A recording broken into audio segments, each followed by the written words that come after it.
Hi guys, Maniac here. It's been a while, hasn't it? Yeah, I'm sorry for the whole drainage of videos. Like, I haven't produced a video in a while, right?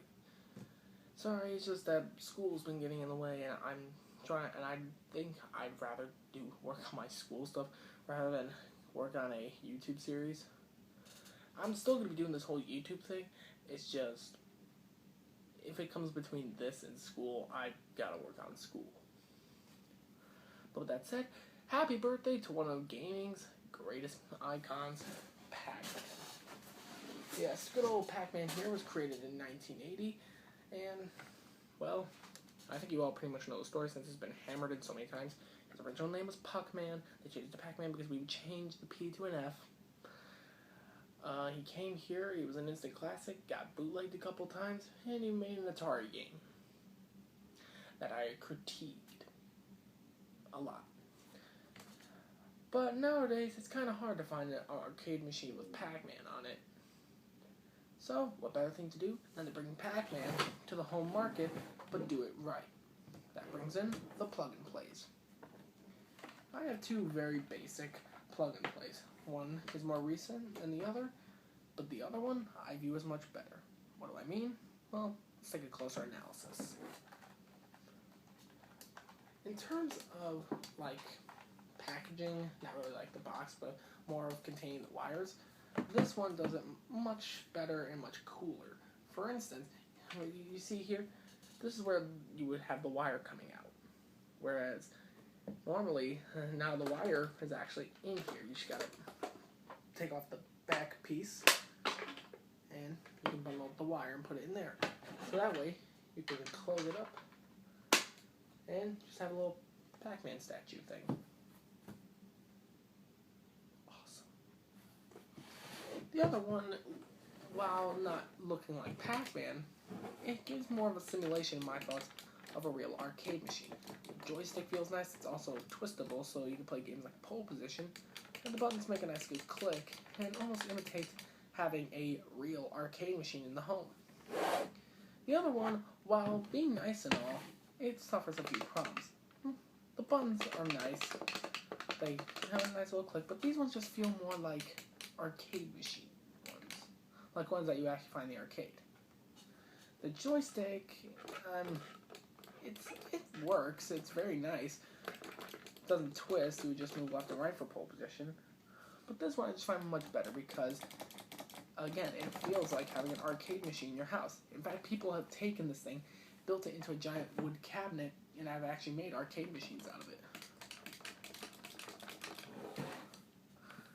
That and an overall design, it, as I've been saying throughout this entire thing, reminds me of an arcade machine.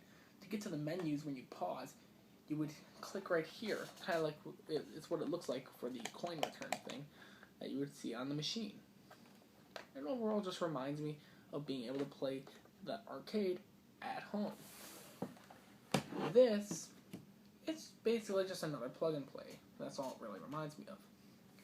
In terms of greatness though, I like this one much better because of its wire. It's not the longest wire in the world, but it's long enough to where it serves its purpose. The modern Pac-Man wire is pathetic. It's very short. I can't sit in my chair and hook it up to my TV to be able to play it. Instead, I have to scoot my chair real close or sit close to the TV. But this one, it's long enough where it serves its purpose.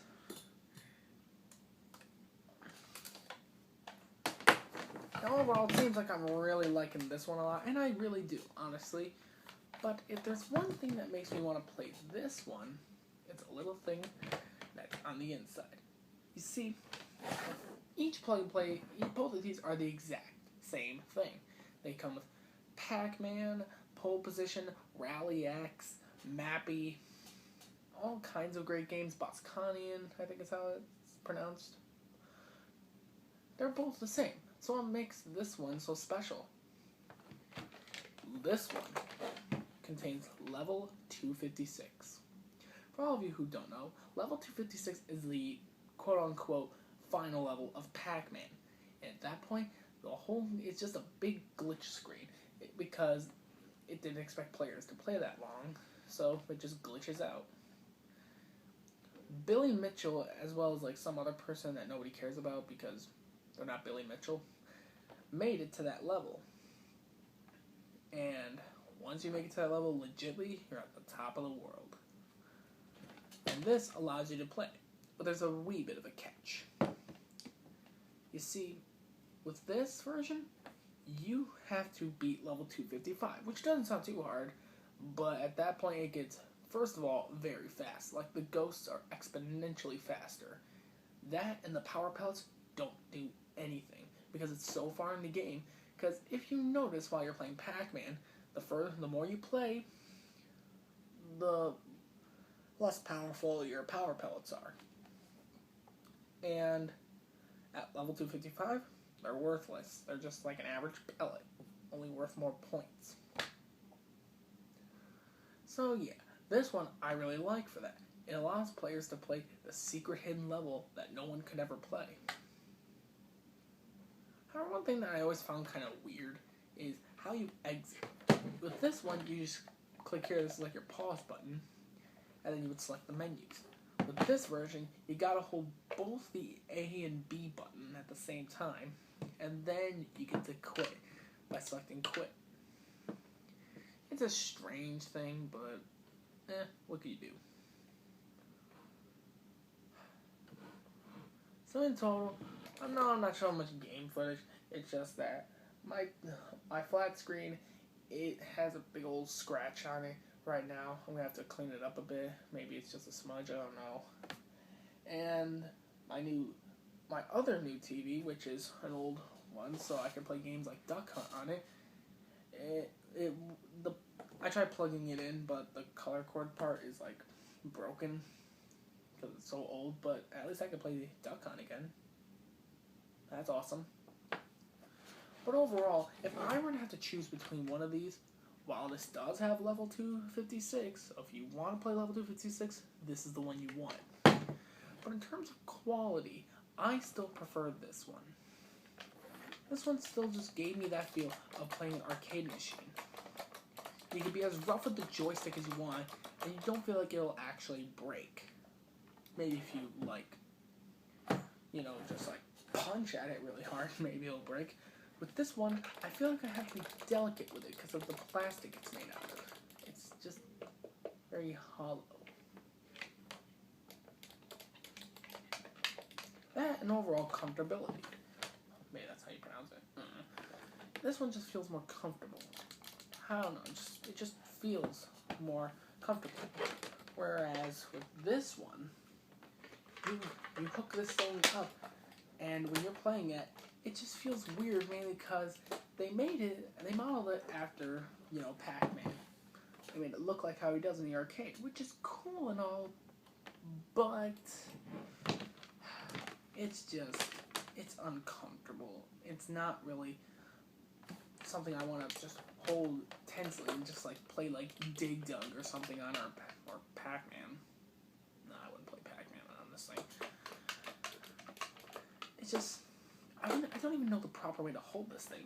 I hold it like this, like this, or you have to play it on a flat surface like this. Because isn't that the way you want to play video games? Lying on the floor or behind a chair or desk.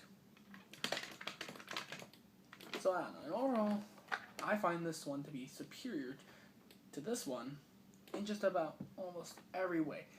Like I said, the only real upstanding feature that this one has against the older one is that it has level 256. So if you're one of those people that wants to be able to say that you played level 256, then might I suggest this one. If you could really hardly care, like me, you would go for this one. It has all the games on here are also on this, but this one just has level 256. That's all that really matters about that one. And with that said, I'm the Retro Maniac. Happy birthday to Pac-Man. And at working on a real review.